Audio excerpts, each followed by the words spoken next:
episode. Unlucky number 13. Casting on the road. Indeed. Figure out what it means at the end. So, sticking with the rapid fire. Whenever I say rapid fire, I want to think of and see before Warren's Vit top 5. Straight out of low cash. You know that one? Mm-hmm. Yes, so I think of that. But yeah, we're talking about Jeezy versus Gucci Mane. Mm-hmm. The Snowman versus Guwap. What say thou about their battle, their Duke off? Their Duke off? Whatever you want to call it. Wow. Well, I'm a Jeezy fan, so I can't really say much about the Gucci side of things because I don't really know a lot about Gucci Mane. Burke! I haven't listened to it, so I can't really say, but it was very, very entertaining to watch the battle. Because of the context between the two. And I don't know. I feel like I learned a lot about Gucci just by watching him. Because I don't know anything about him and I don't really pay attention to him, so. I think this was, this entire Verzuz was about Gucci. It was all about Gucci. Period. Jeezy had already come to grips with where he is, where he seems like a man who had came to peace with his past, versus Gucci, who is still fanning his flames off the exhausts of the past. Not to say he's dependent upon it, but it's a mainstay of his current persona and character. I enjoyed it.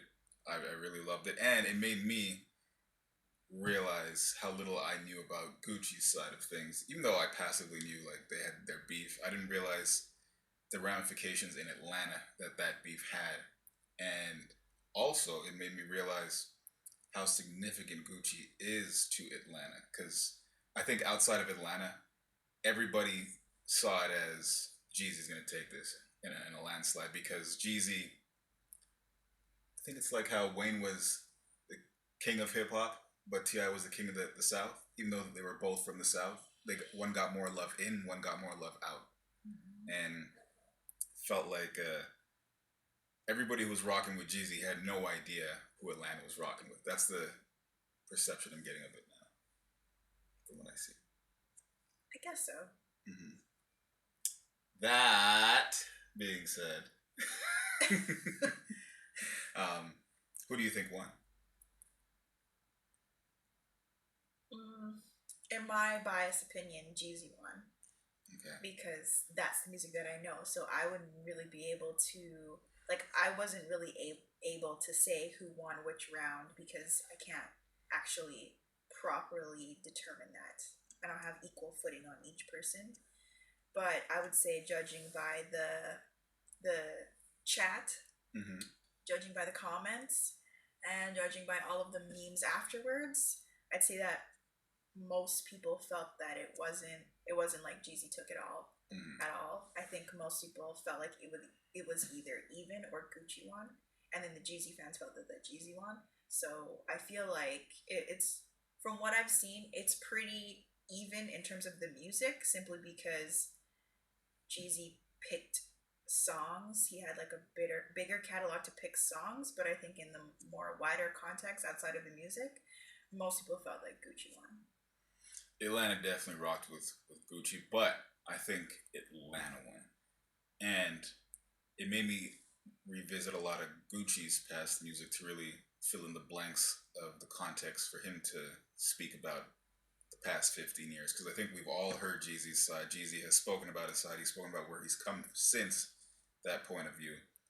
Like, his story has moved on in a way outside of music, to the point where he's sitting on panels with the president-elect trying to devise political strategy. He's kind of like how The Rock was to wrestling. Yeah, he might have been the greatest at the time that he was in there, but he's simply outgrown the forum as a means to express all that he is. Whereas Gucci now, Gucci is hip hop.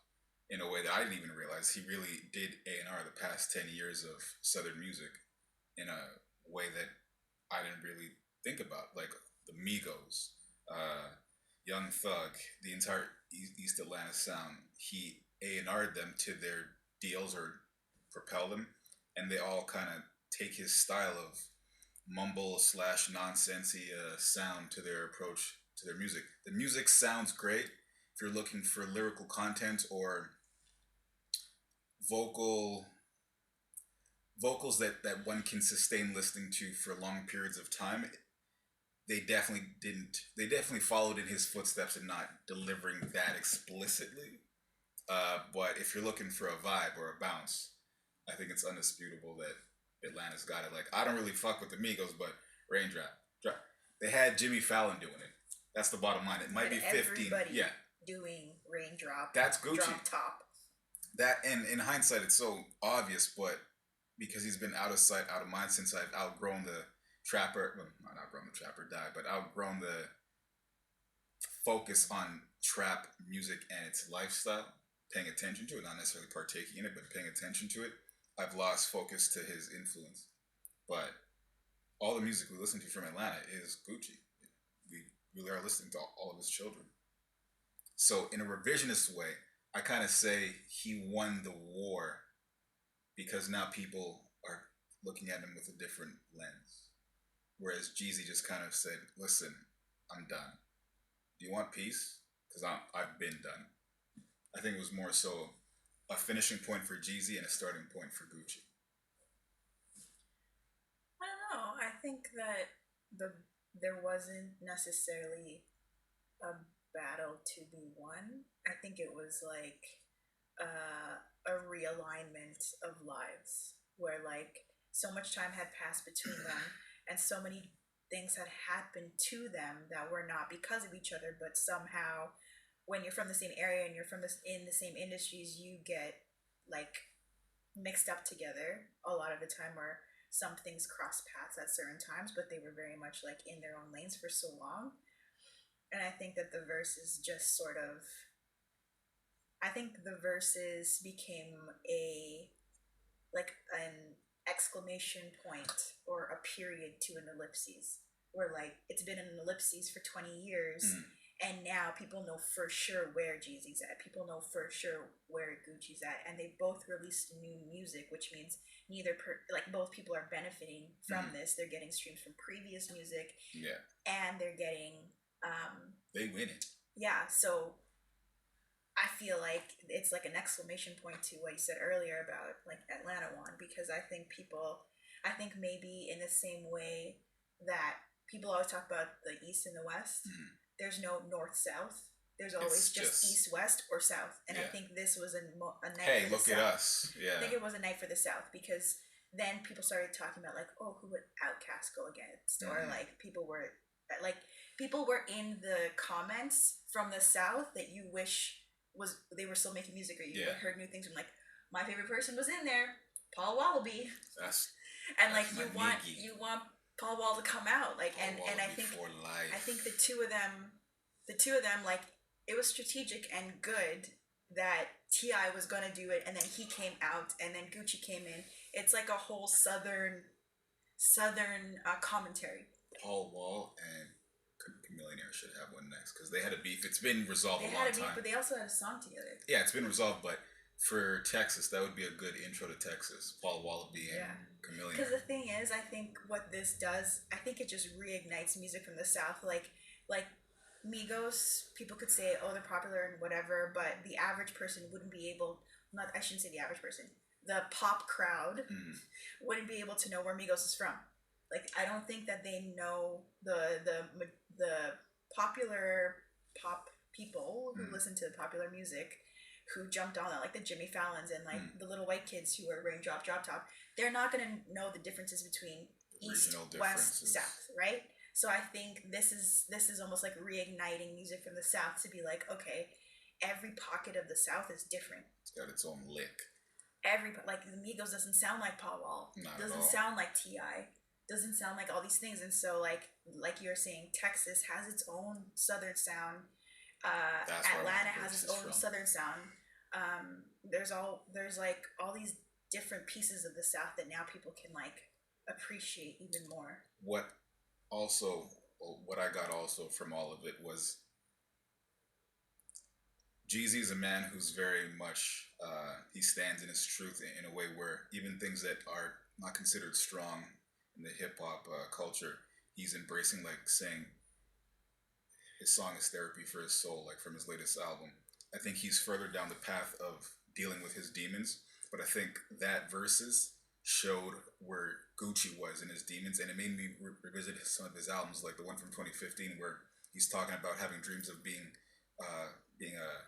attacked with guns in his house. Like he's still dealing with the ramifications of the lifestyle that they live in a way where it's still toxic, and he's not even aware that he's hurting himself still. But he notices it by the way it leaks out into his verbiage and his music, and even saying that he can't do the verses without still stating he's still where he was 15 years ago in his mindset about dig 'em up, smoking on Pookie Low, whatever his name was. Just things like that. I think what really was the breakthrough for him, where I think he might even change, was when Jeezy said, "Look, we are the culture. Look at Mo3, Little Von, whatever his name was." And then when he said Nipsey, you could tell like Gucci was trying to still stay hard as fuck, and he said no. And then when he said Nipsey, he was like you could tell like his hard guy spirit was broken by the truth of the matter. Like, yo, you're grown enough now. You're 40 years old. You still can't hear what I'm talking about. And it was like, I can't be the hood nigger to that extent at this level. He's called my bluff in every way. He's taken me talking about digging up his dead friend and smoking on him. And he's still saying, people are dying right now. People who you respect and we fucked with. You still want to talk that shit here? And I think that listening to Gucci's album from 2015, in conjunction with seeing that reaction, you could tell Gucci's, like, which is why I also understood Gucci coming in saying, fuck that, I killed your partner, because he's still there, because it was trauma that was brought to his door, and he's still dealing with the trauma, noticeably. It's still present in his day-to-day. I really do feel like it was sort of like a cathartic moment for Gucci, because when someone comes to you that resolved, and that, which is Jeezy, he's that resolved. Everybody's writing like grown man business, all the comments and everything, and like he really got to a place where he's not, he can't be in that mindset anymore. I feel like Jeezy on his own had to do his own healing, had to figure out like I can't live that life and have that mindset forever. Like in that interview with Charlemagne, which was so good, such a good interview. Surprised by Charlemagne in that interview, but like, you can see that he's matured. He's tired. He got tired of it. It became he had to realize that thinking how he used to think, whether he's in the lifestyle or not, doesn't matter. But his mindset was toxic to him, and it was exhausting. So he was just like, well, I'm gonna change. And I think that sort of, when he comes to Gucci with that sort of, not even the words, just like his aura, like when someone's resolved, they just move differently. Yeah. When someone has dealt with their trauma and they're healed, they just move differently. They don't care about a lot of stuff. Or you look like an asshole if you're trying to instigate in the old fashion.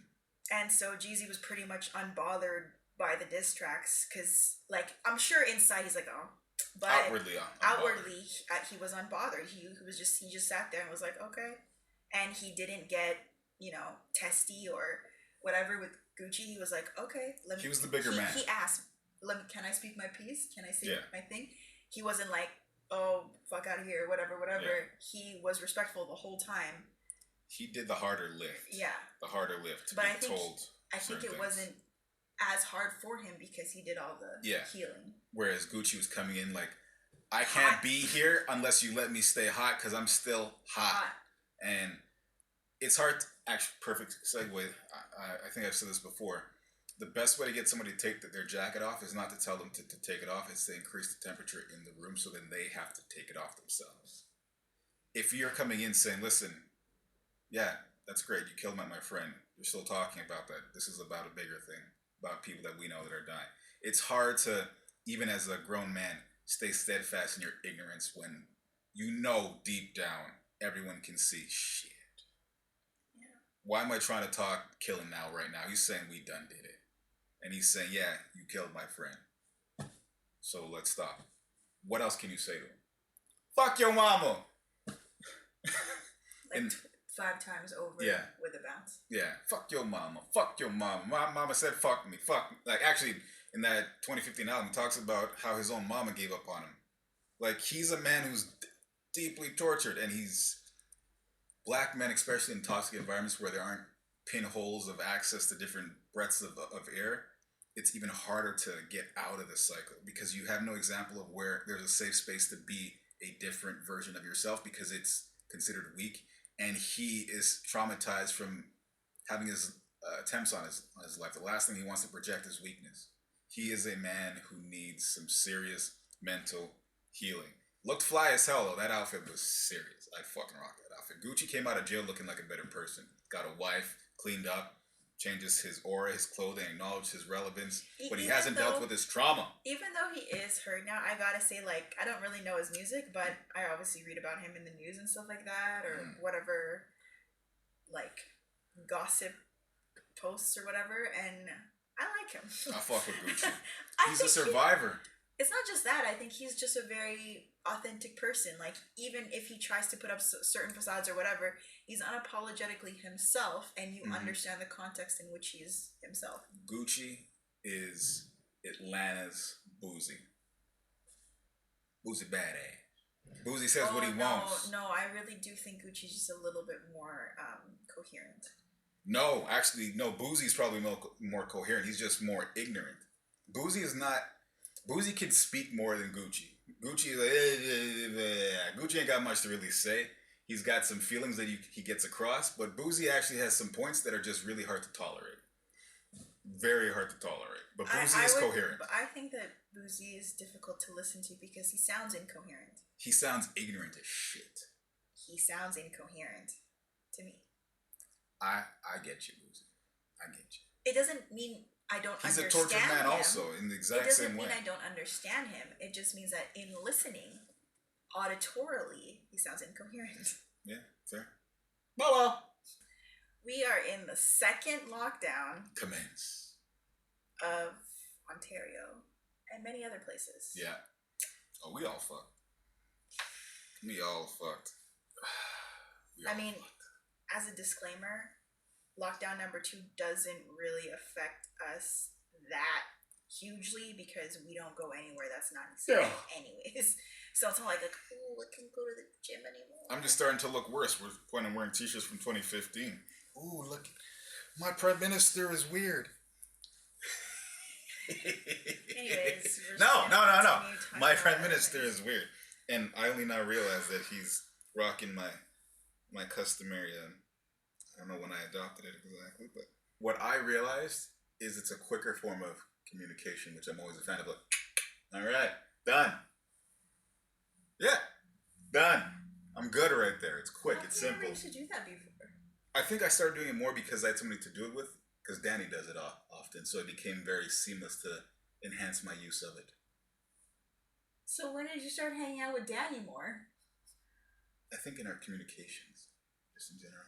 So when you're on the phone, you no, like whether it's a text message or anything, an emoji. Sure thing, bud. Sure.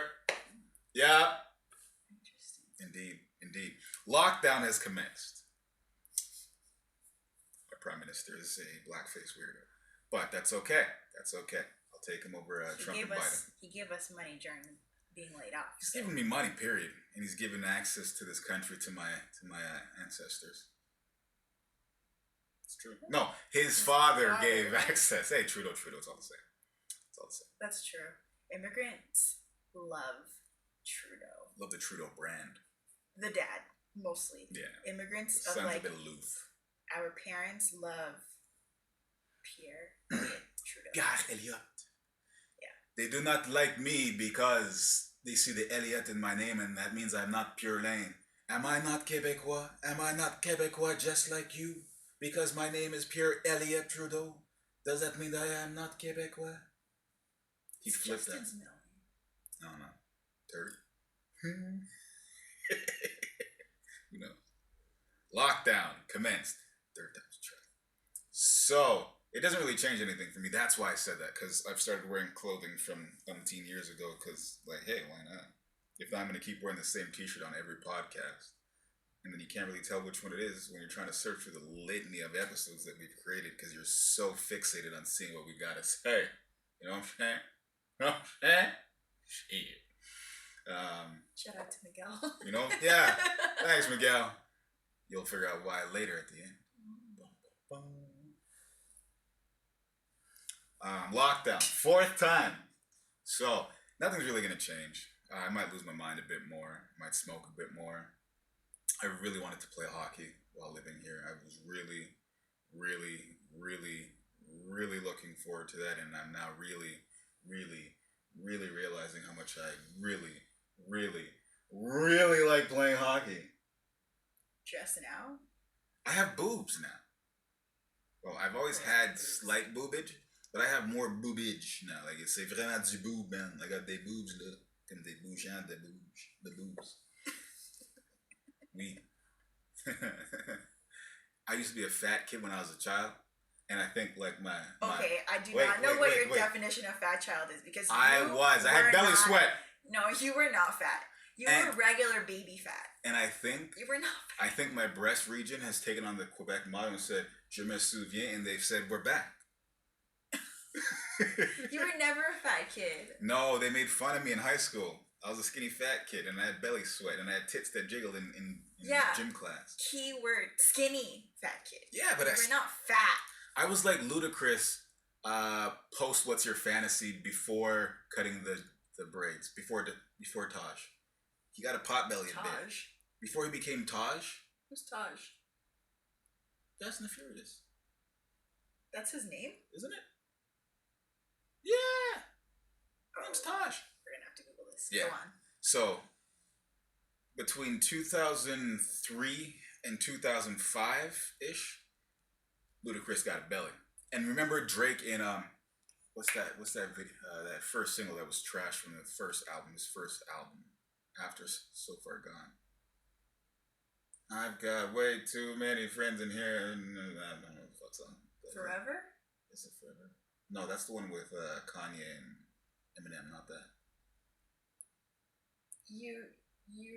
The lyrics that you just said are from Forever. It's the one where... I said, who the fuck are y'all?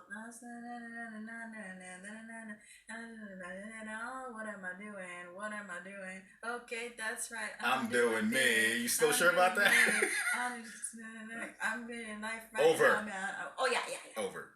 So that one, where he's got the leather jacket on, he goes to the side, you can see the curve of his belly. I look like that right now. But, that being said, look at Drake these days. All I just needed some money. Yeah, and a personal trainer and a private chef. The money!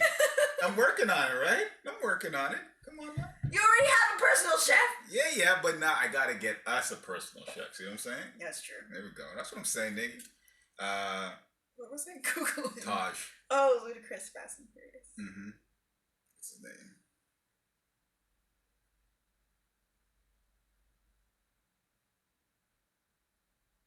Taj. They call him Taj, though. Okay. There you go. A little special looking. So funny. I never knew his name in that movie. Mm-hmm. And we found Han again recently. He's still eating popcorn. Oh, but I digress. Lockdown. Yeah. 5th time. As you can see, it's just making us. You wouldn't know about this. Is it a wrestling thing? Yes. Booker T. 5 time. 5 time. 5 time. I lost count, so I'm going to stop. That's what weed's done. Lockdown has commenced. As you can see, I've already gone crazy. I'm going to hit the fucking weed again just now, take a nap, and then do my paper, and hopefully I get it done. Oh, God. I don't even know. Life's hectic right now. I'm more busy now in a lockdown than I've ever been in my entire life. Could have fooled me. Really? Yeah. I do mosey around a small area, but I'm quite productive within it. I'm not trying to put you on blast, but sometimes you're sleeping at moments or resting your eyes at moments where perhaps one should be doing other things. That's possible. I'm just being efficient. Because in problem solving, no, this is an actual psychological point of view. In problem solving, you need time to incubate the idea sometimes and step away. And then when you took return, a long time to incubate and ideas. then when you return solving like, is how did I get better? Your strong suit in How did life. I get better? I don't know about that. Your problem solving in business is very quick. Yes. Very quick. In life, not as quick. Okay. Well, I'm talking about business right now. No, you didn't specify that in the beginning. I said I'm busy. Busy doesn't necessarily have to be business. You did not say with business. I didn't. I'm fully aware, but biz. You know, it's the same thing. You know, I'm busy. Yeah. Vaccines. Who's taking them? What? It's true. Oh God. Vaccines. Who I take them? I don't know, man. I've been reading more about the vaccines, and I will consider it. I'll keep reading about it and do my research until the point at which it's available in Canada. But I'm more open to taking a vaccine for this than I was the last time we talked about vaccines.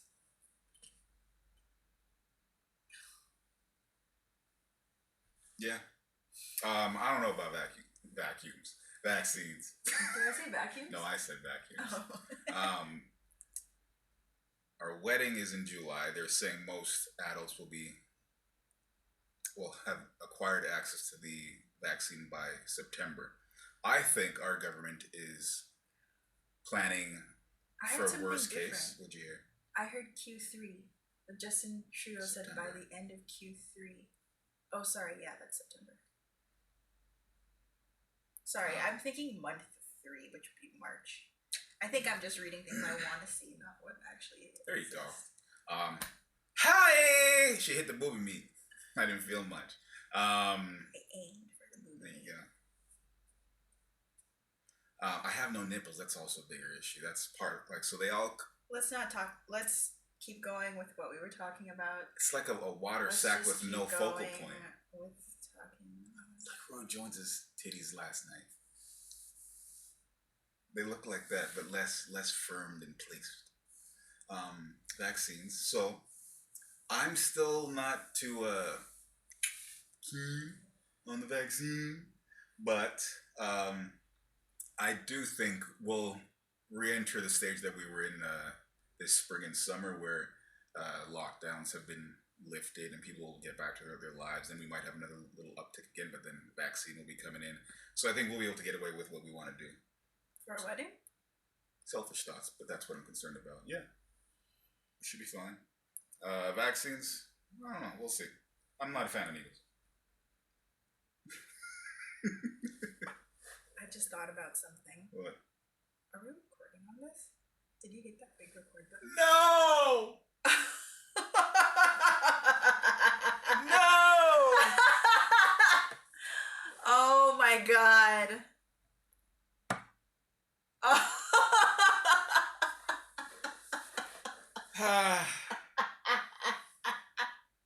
So we're going to use that first audio from the camera.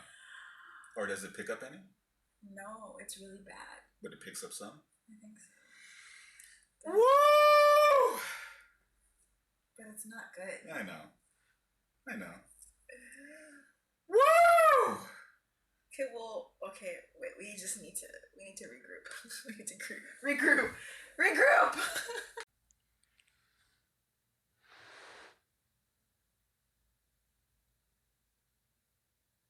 And we're back in 4K.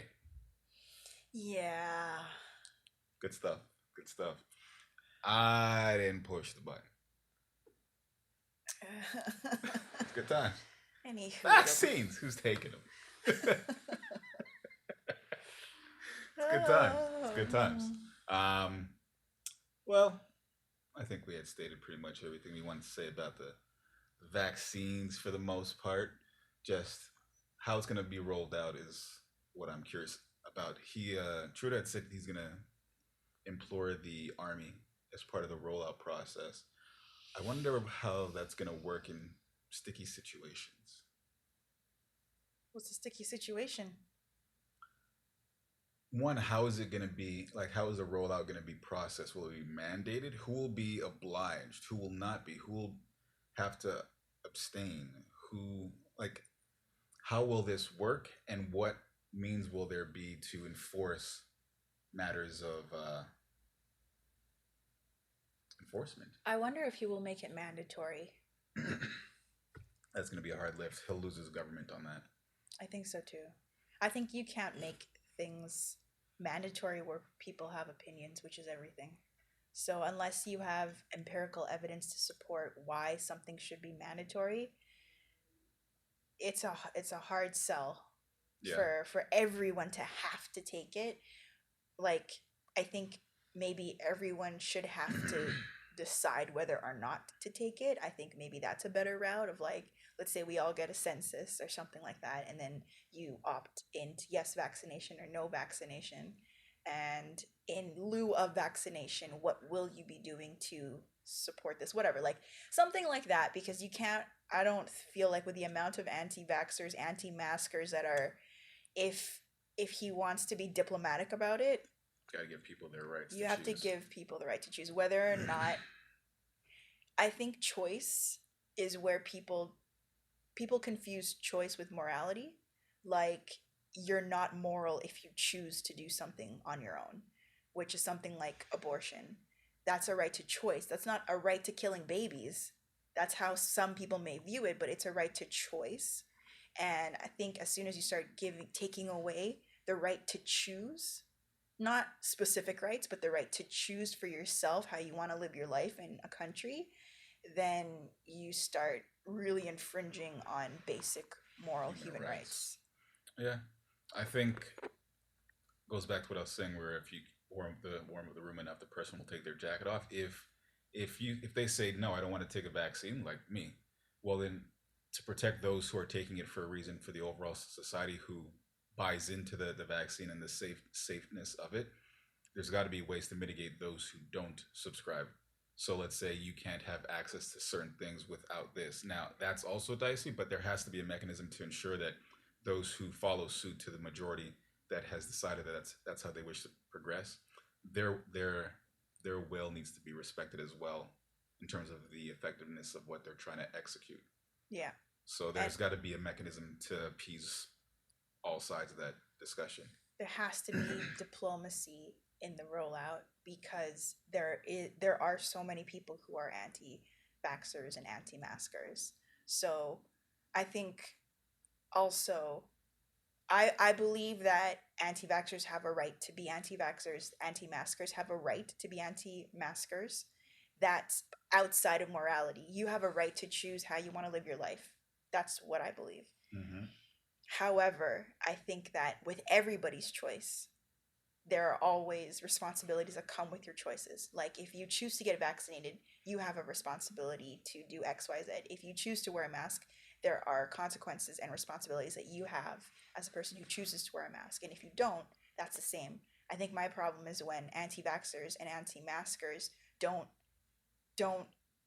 say, okay, well, I'm not going to do this, but I'm going to do this other thing, right? Mm-hmm.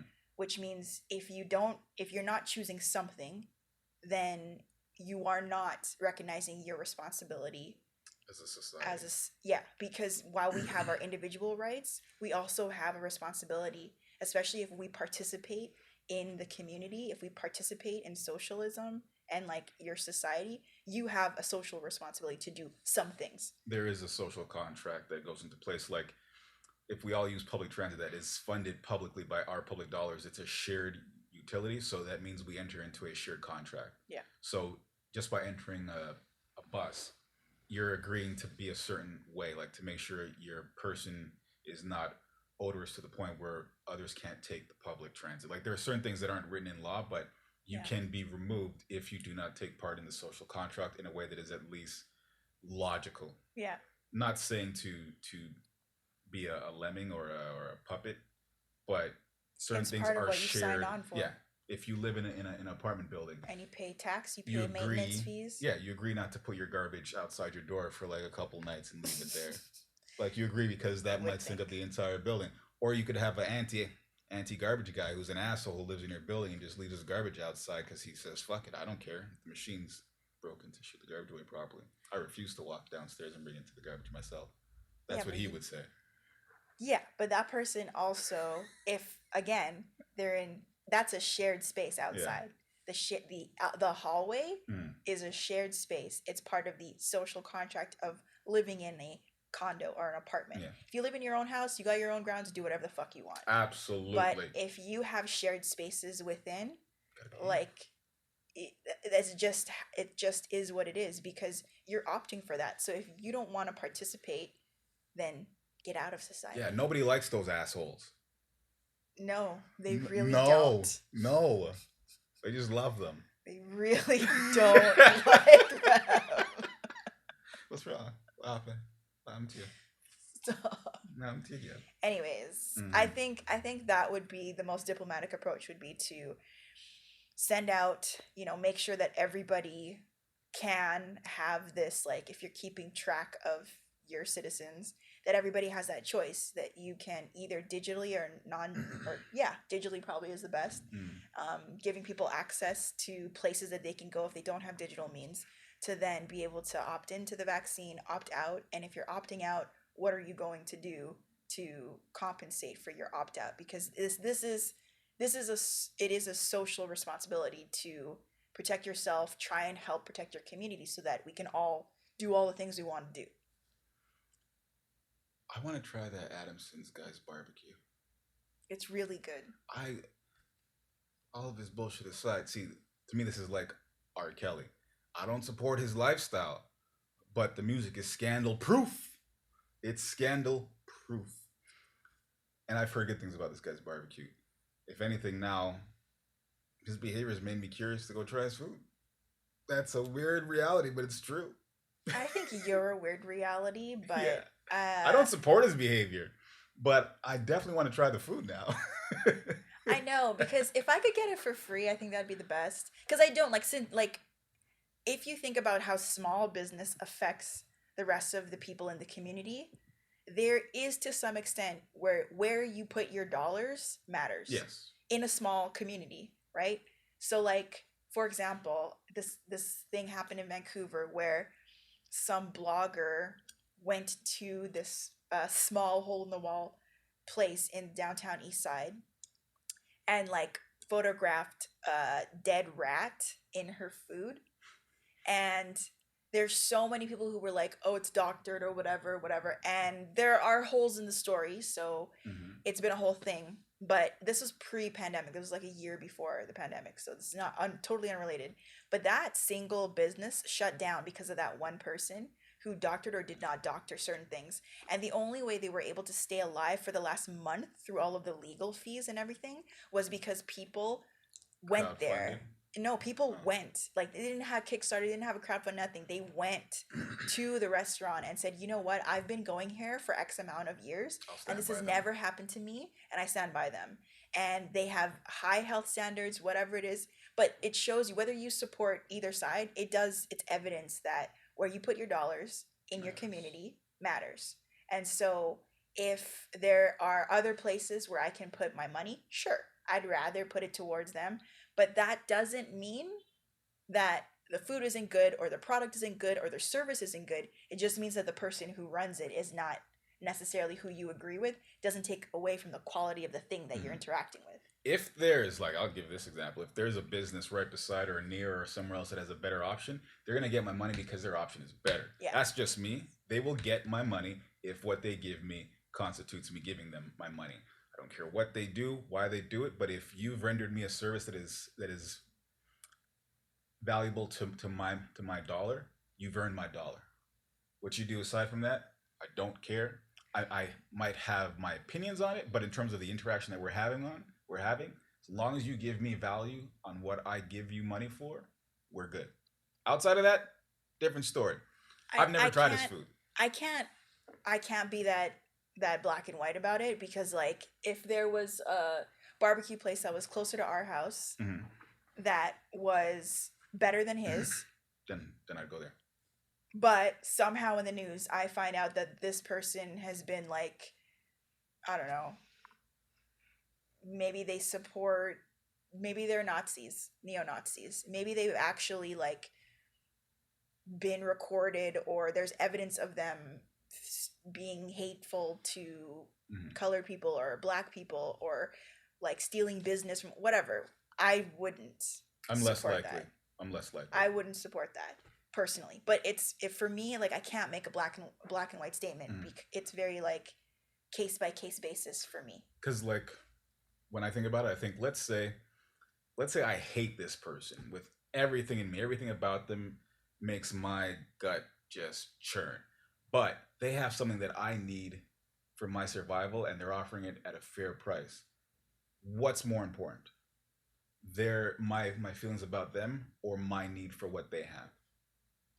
Yeah, but that really just comes down to how close to your morals are, close to your morals you are, and how much integrity you have in what you believe in. Because if you're willing to bend because it's a selfish need, then that's your choice, right? Mm-hmm. Like other people don't have that. Other people are really there's like a spectrum of how you feel. I'll die on this hill. Yeah, like versus give me the food. I think you're further down on the spectrum in terms of having that moral integrity and sticking to your thing.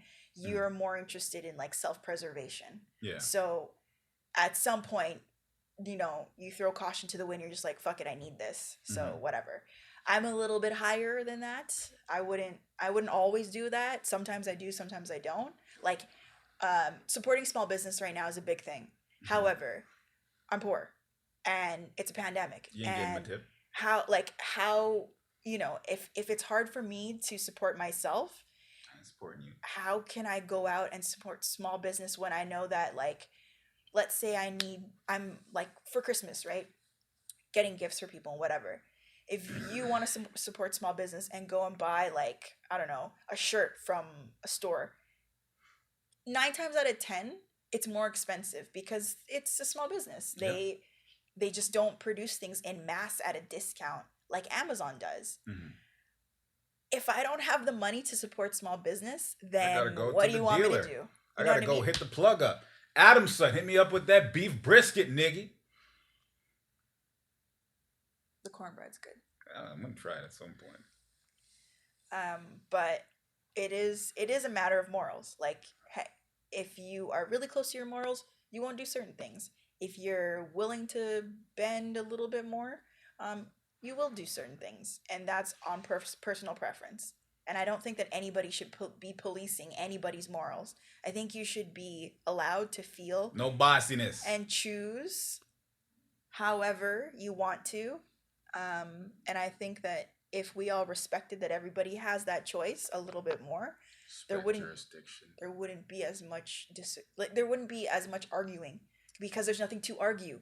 You feel that way, I feel that way, cool, and then you move on. Anytime that discussion devolves into an argument, somebody has taken it too far. I think if a conversation goes into an argument where one person doesn't feel like it, like if it wasn't a natural progression where like it became a debate, when it's mutual, it's a debate. When it's not, it's an argument.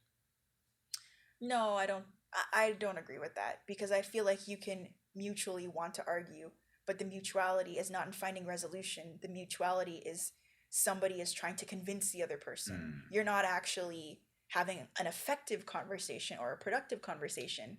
You're having a one battle. Person, yeah, exactly. One person that's what an argument is. One person is trying to do something to the other person, convince them, manipulate them, get them to be on their side, change their mind, whatever it is. But when you have a debate, you're actually trying to find something bigger than just individual agenda. Instead of trying to get it, I feel like with arguments, it's trying to pull people into your own echo chambers. It's like, come in my room, listen to what I'm saying, do it how I think, believe what I believe. Yeah, whereas a debate is, let me hear what you have to say, you hear what I have to say, let's try to find some resolution or learn from each other. Yeah. Which is, I respect, like, you come out of each with respect. In an argument, there's some disrespect being thrown around, tossed around at some point, because you're not actually hearing, or you're not conveying that you want to hear how that person really feels or what their opinion is. You're not listening to understand, you're listening to reply, which means you're not listening. Yeah. Which is a waste of time. Yeah. The best form of self-care is not arguing with those who are intent on misunderstanding you. Best form of self-care is you do you, boo-boo. Pretty much the same thing. You said it in the Gucci Mane style. Guap! Burr. Transition of power continues. Bizzaro World. What is this referring to? Transition between 45 and 46. The two old, generic, geriatric men down there in the south, below the 49th parallel, and how bizarre it is. And it's not getting any less bizarre. It's like bizarre. Babo's world. How Hey, bizarre. Babo! How bizarre. How bizarre. Yeah. Trump is still filing lawsuits. He's got his personal lawyer, Rudy Giuliani, who's Rudy Giuliani. I loved that picture of his colored sweat. His Rogaine. So The man thinks funny. he's young and hip, trying to get them Borat lips. It was like that time where Christina Aguilera sang at somebody's funeral and her self-tanner was going down her leg like she was peeing herself. Alert, I haven't seen this. It was so funny. Alert. I think it was at Aretha Franklin's. Aretha. Somebody like that. Anyways, she sang Amazing Grace and then her self-tanner or something was dripping. It looked funny. Oh, I was just confusing her with Ariana Grande. I was like, isn't that the one that got groped up by the pastor? But no, that's Ariana Grande. She got I never groped up heard. No, you gotta remember that when it was at Aretha's funeral and she sang, the pastor like, "You did good, girl. You did good. You's a good singer, girl." It's like, oh my god. He's like literally holding her titty. Like, you's a good girl. It was great. I did not see that. It was fucking epic. Didn't see He was it. like, no, I was just trying to be close with her. The spirit was in me. It's like, hello. And she's like, She's like, hey, I'm going to turn white again. yeah. This man had a full-on, like, four-finger press on the left side of her titty. It's like, I'll have to Google that whack. and see it. How you doing, girl? Anyways, why were we talking about that? Oh, yeah, Giuliani. Yes. I've actually stopped following all the I really legal have. I have stopped. loops and jumps and I've skips. stopped all the things about Trump, which is nice. It's actually, you know what's funny? It's been, I kind of want to equate him to like when my mom had a foster kid. He was the first foster kid that we had that was older than me. And it was after we had foster kids for a while, and we stopped after a while. And then she got this young Middle Eastern kid named Avid or something. I forget his name. But this little man was so disrespectful. He was so disrespectful, but we eventually had to get rid of him because he was threatening to harm my mother. Because in Middle Eastern culture, she was being too much of a head of the household, and he was like, "You need to be in your place," basically. Even though there's no other male in the No. household. So that's when I realized, I guess I'm the older brother now, so I have to like hurt him. So I got my friend to help me hurt him a bit and like let him know, if you do this, we're gonna hurt you more. So eventually, like, he had to leave because it wasn't safe for him, my mother, or me. But it was like he was like Trump, where like we heard him, but he didn't matter. When he was mad about things, like, oh, he's still around. Oh, well, he's leaving soon. That's how you feel about Trump right now? Yeah, like, we know we tried with you. You're a piece of shit, and we know that you're leaving. Oh, you're angry still? That's okay. Oh, the election. There was no fraud. You're just a piece of shit. That's it. And you got voted out. That's what it reminds me of. And now seeing Trump's tweets on Twitter, it's like, oh yeah, he's still there.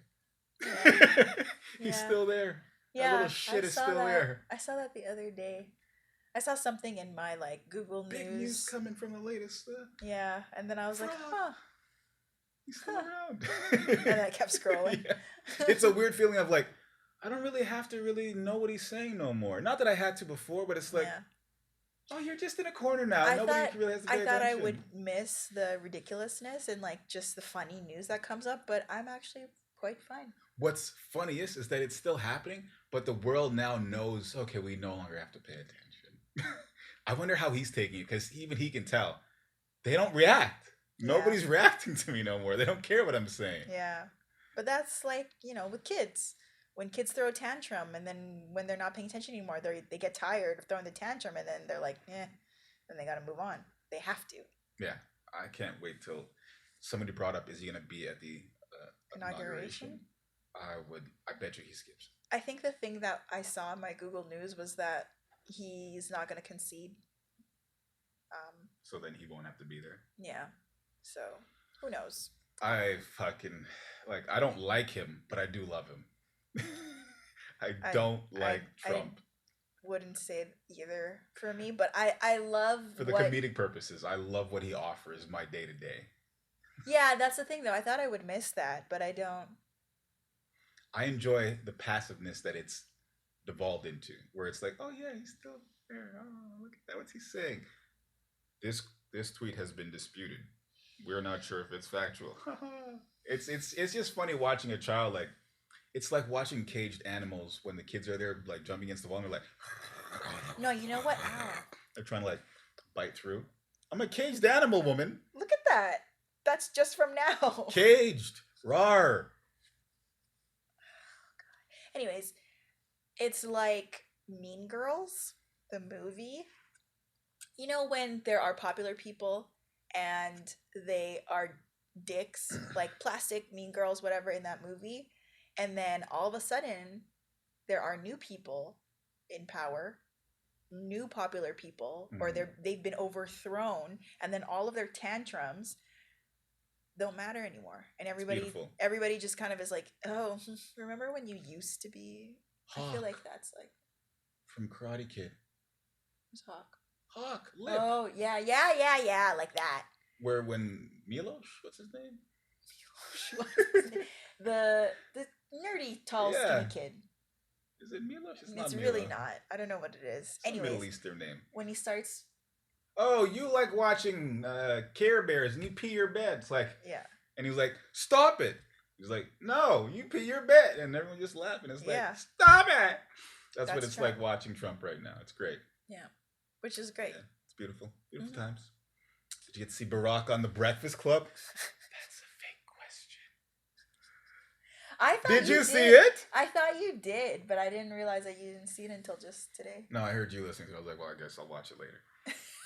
I was planning on watching it, but I didn't. I figured you were planning on watching it. It's in my list of, Joe Budden, Brilliant Idiots. Then Breakfast Club. Yeah, well, it was more of like a Barack thing. Stuff. Showgirls! Oh my god. They're so gray. It's really great. Anywho, yes, I did. And, yes, you can. What? Oh, yes, we can. Sí se puede. Sí se puede. Mm-hmm. Which is yes, I can. Anyways, something like that. Did watch Barack on The Breakfast Club. Mm-hmm. I thought it was an interesting interview, if one might call it that.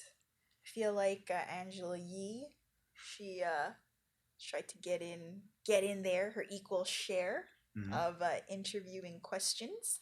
Her passive attack at her male co-host for cutting her off.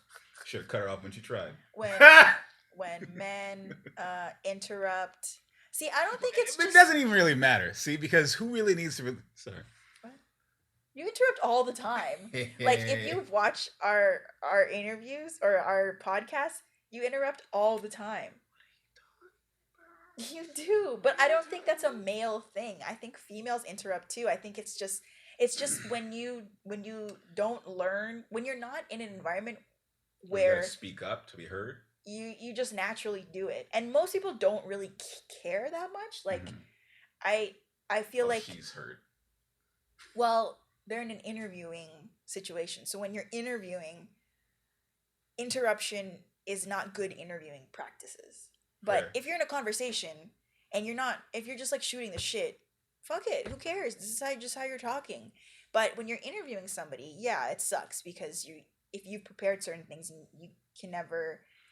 It gets blindsided. The thing I find with Angela is that she's not assertive herself. Yes. So if she's not assertive herself to make sure that what she has to say gets heard, not their problem. It's not.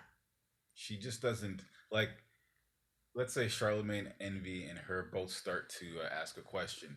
Charlemagne's gonna get his completed 7 times out of 10 because he wants to get his completed 7 times out of 10. He just says, "Fuck it, I'm gonna keep talking until they stop." But I think that the three of them are not good interviewers together. No, that's why it should be Charlemagne alone in interview. That's why the interruption bothers me, because it gets in the way of I'm trying to like, you're supposed to be talking to this person, and then you three are trying to duke it out on who's going to ask the question, and I want to hear this person talk. As a viewer, that's what I want.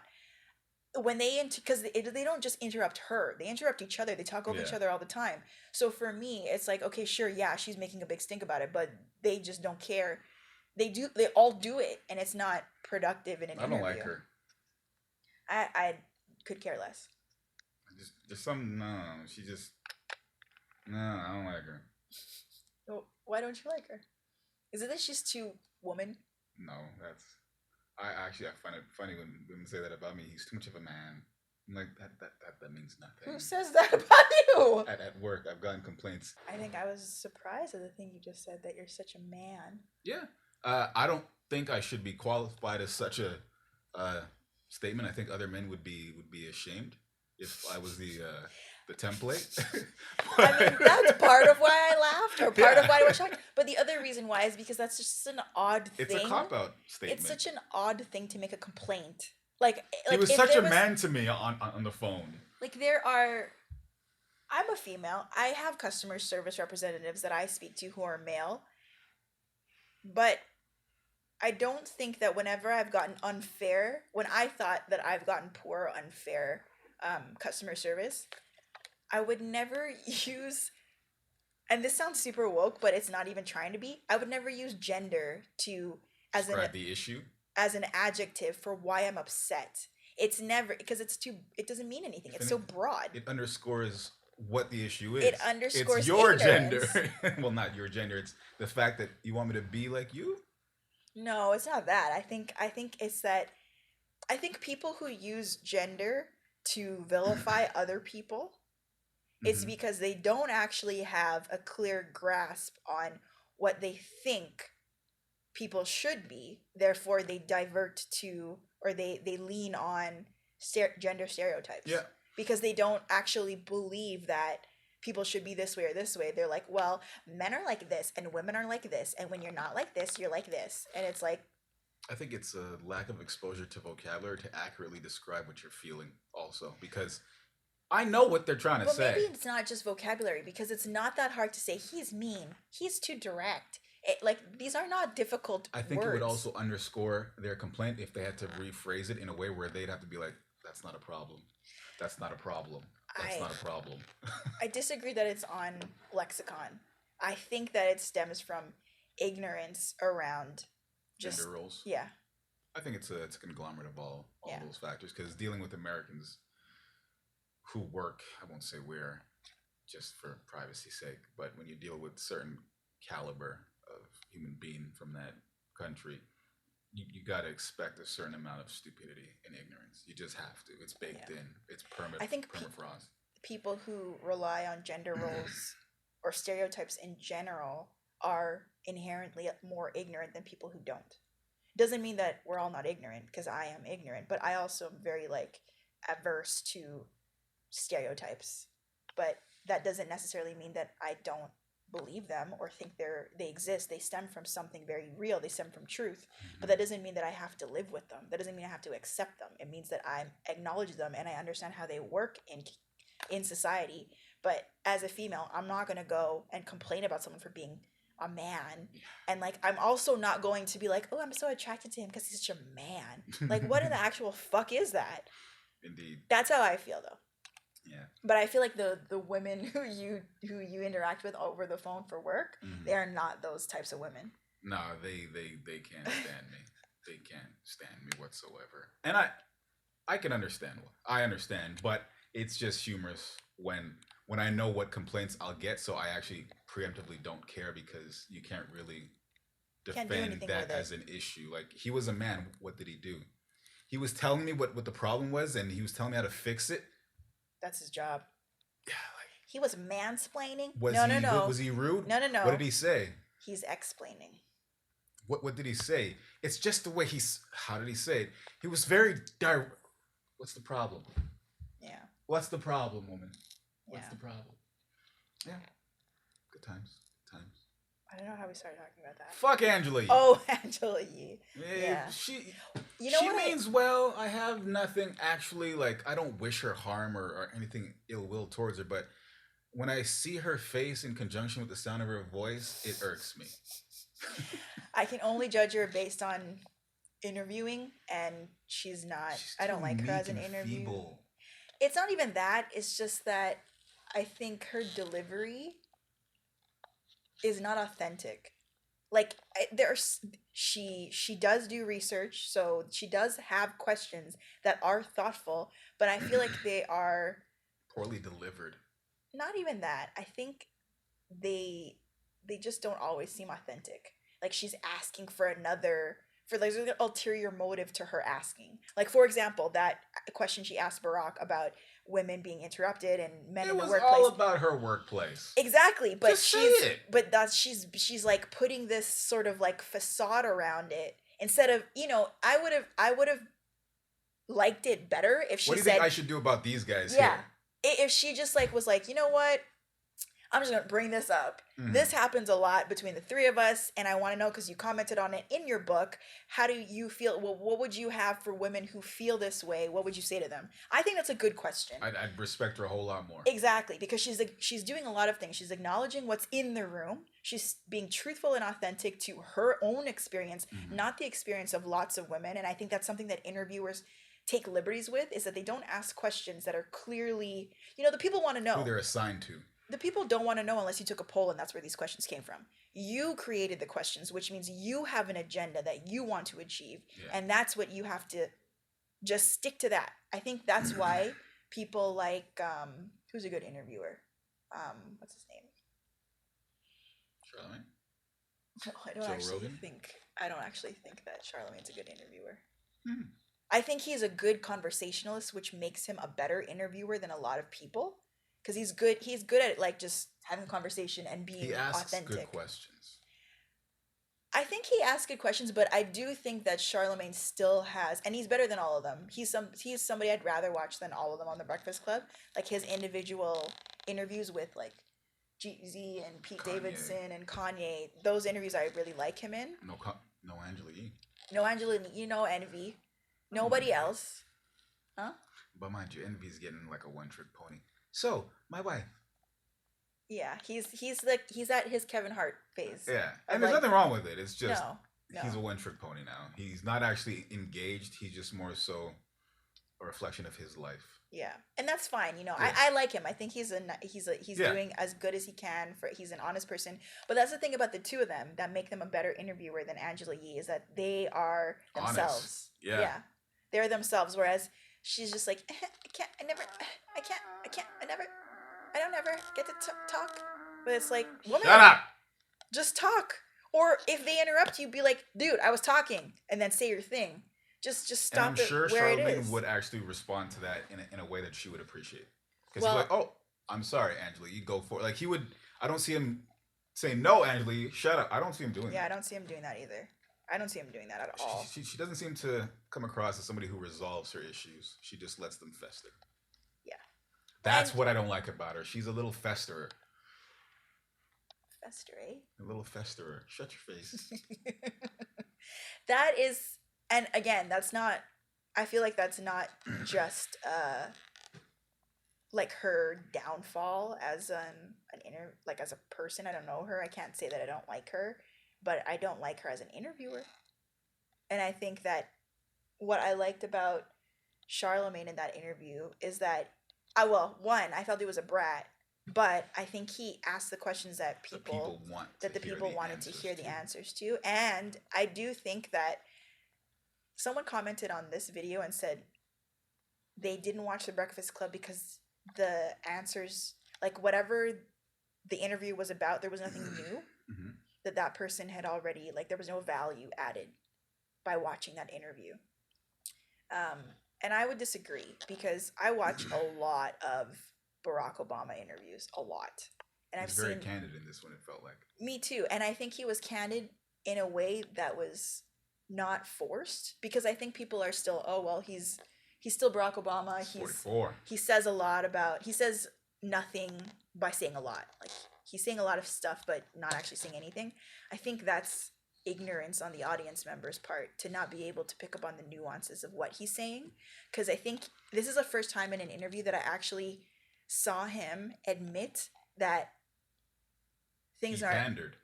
Yeah, and he gave a fair explanation Absolutely. of why, which was we're trying to build coalitions. You can't. The truth of the matter is basically white power is white power. And the only way to work with white power is to work with white power. Yeah. And I think that's something that for people who really love Barack Obama, and especially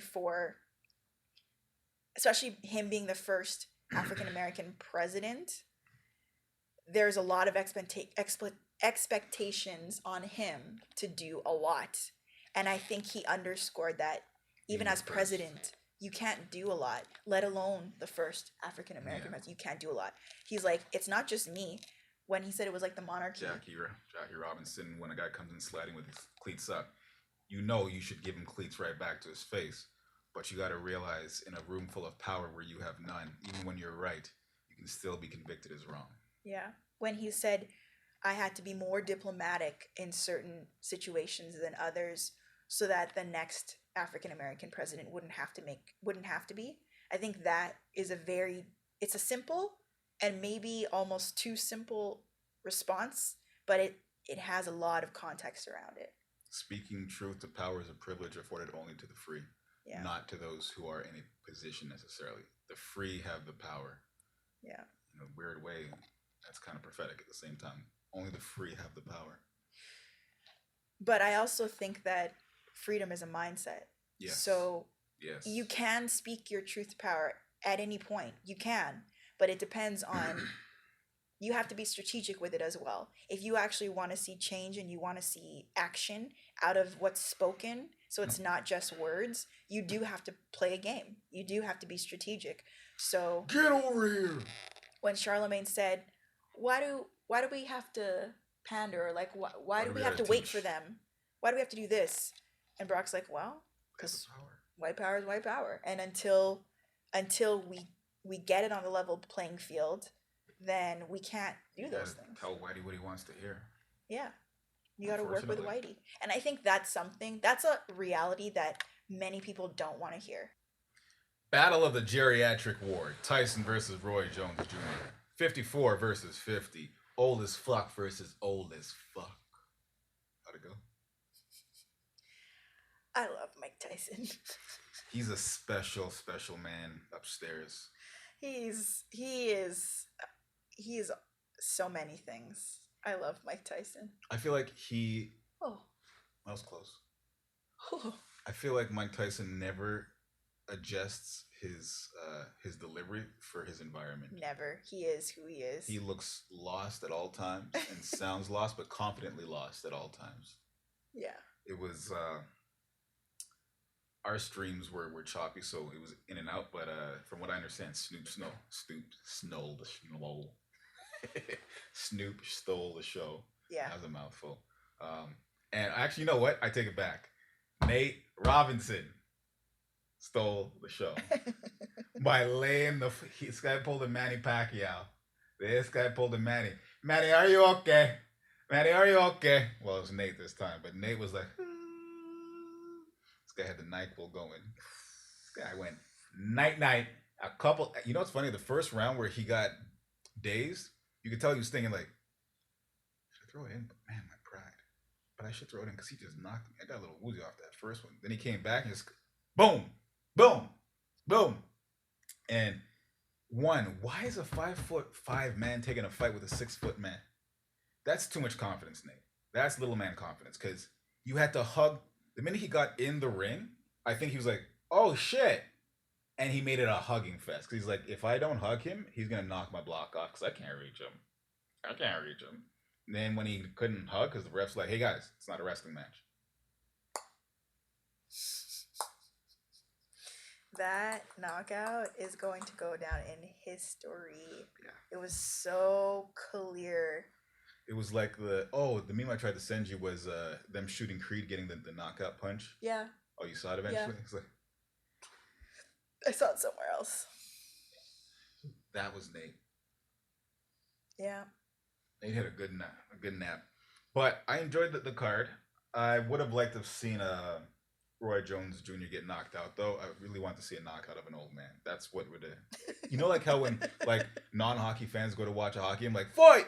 Like, guys, they're passing the puck. Fight! I want to see an old man like shit himself in the ring or something. Like I wanted to see something epic. I guess, but man, if I looked as good as Mike Tyson did at 54 going to that fight, like, mind you, they did look like old men, but they looked like old men in good shape. Yeah. Oh, for considering, they kept asking after in the interview, like, quality wise, how did you feel your performance was, given that you're 51 and 54, and it's like everybody's trying to ask, do you actually think this was a good fight, like not just old men fighting? I enjoyed it because at least it wasn't like the Jake Paul and Nate fight. These were fighters who fought. My favorite thing was when Tyson said, knockout's a knockout, but if a real fighter goes a distance, and that is true, because it's hard. That's harder to do. It's like getting an A once versus getting an A repeatedly. Like anybody can knock out once. You like just happen to catch somebody. Maybe they've falling. Maybe they're already hurt. And if you have and that's not to take away from people who win solely by knockout. It's just to say that going the distance is hard. Test the different side of you. It's the Rafa test. It's the endurance test. As Rafa says, when I go into a Grand Slam final, I know that the winner is going to be the one who suffered the most. Yeah. And who's willing to suffer the most. That's why I love Rafa. He's willing to suffer for what means the most to him. Suffrage will benefit you if you're suffering for the right purpose. If it's your choice. Yes, of course. Yeah. Of course. And I think I liked, they both definitely look like old men, but I love Mike Tyson. Indeed. He may be crazy and wild, but his life is so colorful and so different, and his mind is so different and fucked. But I just wanted him to win because I love Mike Tyson. What I got from it also was I didn't realize how much Roy Jones Jr.'s vocal abilities had declined. He sounds worse than Gucci. He's got the drawl. He's got the drawl like, going. Whoa, Mike is clearer than you now, Roy. You shouldn't be in here, probably. Roy didn't look as in shape as Mike did. What I also noticed was I forgot how Mike's shape looked because he always looked like that. He always had the short trunks and the trunks on his gut. Yeah. Just that when he was younger, it didn't look like he was covering a gut. Yeah. So now it just looked like, man, he's wearing like some Value. I was gonna say Village de Valor, Value Village boxers. That's what it looks like. He's got Village. No. Why can you not say this? Village Value. Because I know it in French. Value Village. In French, it's backwards to me. Do how my mom calls it. Vivi Boutique. Village de Valor. I'm sorry, that's what it is. He looks like he's got on some Village de Valor boxers right now when he's fighting. Sure, but he looked good for his age. Yeah, absolutely. And he looked good. Like he just looked good. He looked healthy. I don't know necessarily that's a fighter style healthy, but he looked healthy. Like he looked like he did train and he was ready and he looked focused. He was calm most of the fight. I don't know. I love Mike Tyson. You wanna fight me, eh? You wanna fight?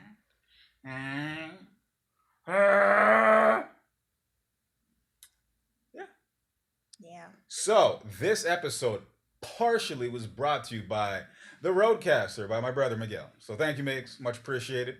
Too bad I fucked it up at the start, but hey, it's the way it goes. So we've been casting on the road, and now I'm gonna hit the road.